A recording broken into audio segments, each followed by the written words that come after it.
اور بطور پولیٹیشین بہت ہی منجے ہوئے سیاستدان تھے وہ. ان کا جو سیاست ملکی لیول پر اور انٹرنیشنل جو ان کا ویژن تھا وہ بہت کم لوگ جو ہے اس سے واقف تھے. بالکل ٹھیک. کیونکہ ان کا جو ویژن بہت کلیئرٹی تھی کہ اس دنیا میں جو ہے وہ کس طریقے سے لوگ جو اقوام جو ہیں وہ عروج کی طرف جا رہی ہیں اور جو اقوام جو ہے وہ زوال پذیر ہیں. تو وہ اس کی وہ ہمیشہ ہمارے ساتھ جب ڈسکشن ہوتی تھی تو وہ کازز کو وہ ڈسکس کرتے تھے. بالکل ٹھیک. بالکل تو ٹھیک. میرے ساتھ جو ہے نا ایک بہت اچھا ہمارے پروفیسر صاحب ہیں، پروفیسر شمس الرحمان صاحب ٹھیک. مانسیرا سے.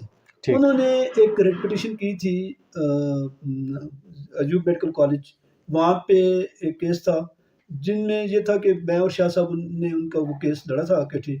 تو میں یہ سمجھتا ہوں کہ پروفیسر شمس الرحمان صاحب کو نہ یاد کروں کہ وہ اور شاہ صاحب اور ہم نے جو ہے نا ایک کیس تھا جس میں